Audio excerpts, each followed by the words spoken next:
Et la parole est à Monsieur Gemani pour le groupe SD pour 5 minutes. Merci. Monsieur Gemani. Monsieur le Premier vice-président, Monsieur le vice-président, mes chers collègues.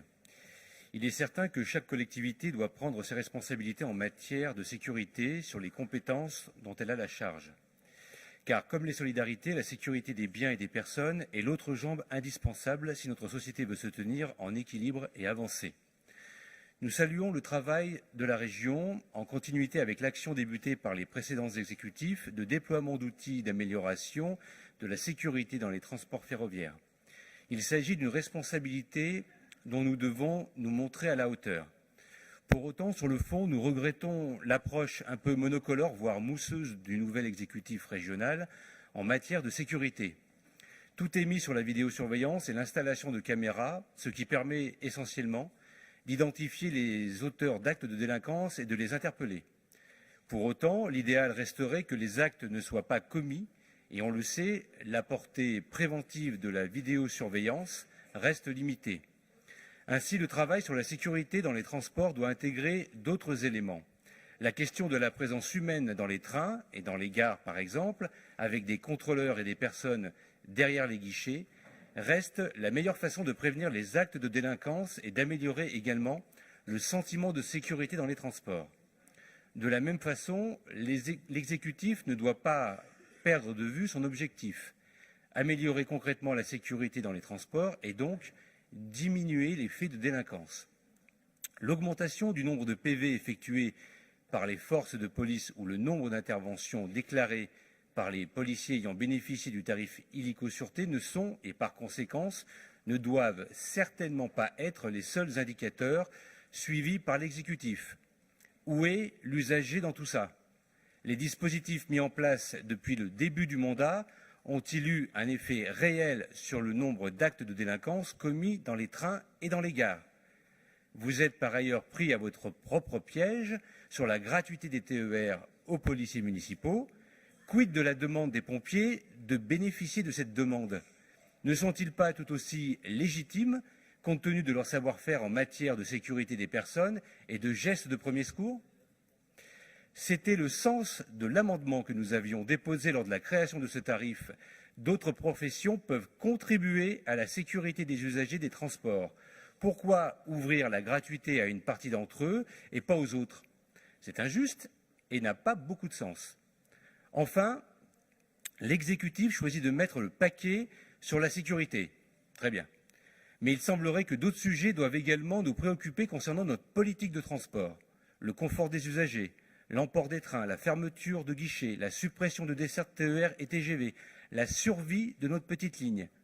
Depuis le vote de la convention TER, il y a 1 an, et depuis le plan de sauvetage des petites lignes, dont la décision modificative indique que la participation de l'État met en péril les ambitions de la région, on ne parle plus de services aux usagers et de l'aménagement du territoire par le train.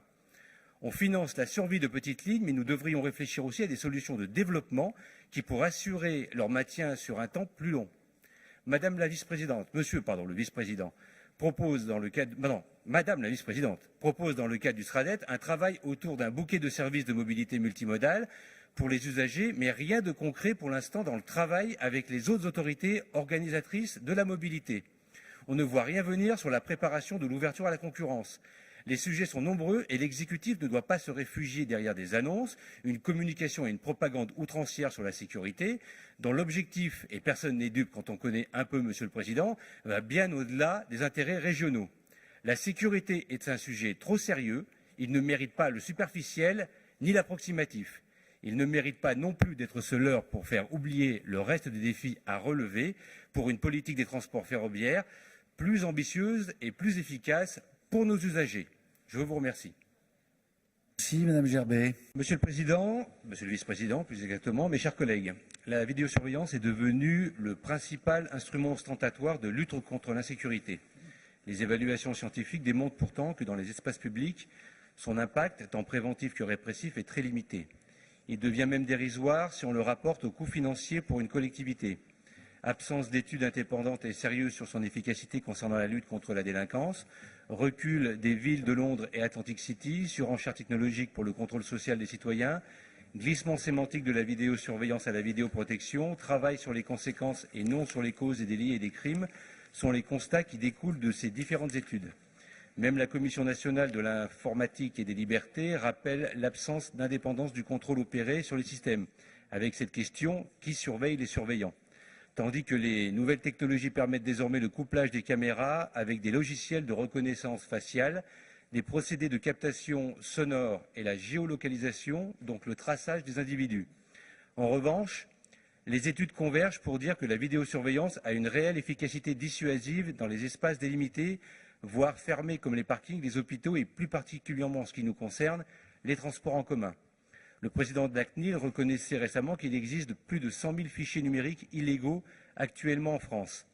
Les événements tragiques dans la ville la plus vidéosurveillée de France, Nice, nous invitent à reconsidérer avec humilité les pratiques d'utilisation et l'encadrement de cet outil. De façon plus anecdotique, vous avez souhaité récemment que des pouvoirs de police judiciaire soient accordés aux présidents de région sur le modèle de ceux délégués aux maires. La région a besoin d'un président et non d'un shérif. Et les préfets et les maires, dans leur proximité, sont bien plus efficaces sur ces questions. Alors oui, tous les outils permettant de mieux sécuriser nos administrés sont indispensables et doivent être exploités. Mais un outil n'est pas l'alpha et l'oméga de la résolution d'une situation. Il n'est qu'un outil parmi tant d'autres. Et il est nécessaire d'associer cet outil à d'autres outils et surtout à de la présence humaine. Pour toutes ces raisons, et non au nom d'une quelconque idéologie, vous êtes en train de faire apparaître le développement de la vidéosurveillance comme une fausse bonne idée, un gaspillage d'argent public et un renforcement de la crédulité technologique chez nos concitoyens inquiets que la vidéosurveillance, certes rassure souvent,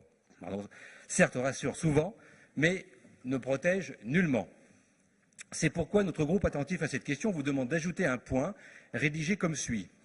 De décider la mise en place d'un comité d'éthique chargé du suivi du déploiement des caméras dans les gares et du fonctionnement du Centre régional de sécurité des transports. Ce comité d'éthique pourra notamment être saisi par les citoyens s'estimant victimes d'un préjudice lié à un manquement aux normes relatives à la vidéoprotection. La région élaborera par ailleurs une charte stipulant les critères de choix prévalant à l'installation des caméras, leurs conditions de fonctionnement ainsi que le traitement des images enregistrées. Elle spécifiera également les missions du comité d'éthique, ses modalités de fonctionnement et de saisine. Car notre collectivité, de par ses valeurs, ne peut se faire irraisonnablement le bras armé de certaines ambitions. Merci, Monsieur Gémani. Pour répondre, Monsieur Meunier. Oui, Monsieur le Président, pour répondre à Monsieur Gémani aux questions qui sont posées par rapport à cette problématique-là, il faut d'abord rappeler à tous les conseillers régionaux ici présents que les caméras sont installées dans les locaux de la SNCF et pas dans les locaux de la région. Que l'établissement public SNCF Gare et Connexion est le maître d'ouvrage et non la région. Que la SNCF est une entreprise publique qui respecte les lois. Que la CNIL est évidemment saisie à chaque fois qu'il y a une demande faite. Et ce que vous nous proposez, tout simplement un doublon. Donc je demande le retrait de cet amendement. Sinon, un vote contre. Monsieur de Percave. Oui, merci. Bien écoutez, on votera contre cet amendement. Je ne pense pas que ce soit nécessaire la création d'un comité d'éthique. Je pense que si un usager s'estime victime d'un préjudice lié à la vidéosurveillance, tout simplement il ira porter plainte auprès du bureau de police le plus proche, tout simplement. Merci. Très bien. Merci, Monsieur de Percave. Je vous propose de mettre aux voix cet amendement avec un avis négatif de l'exécutif.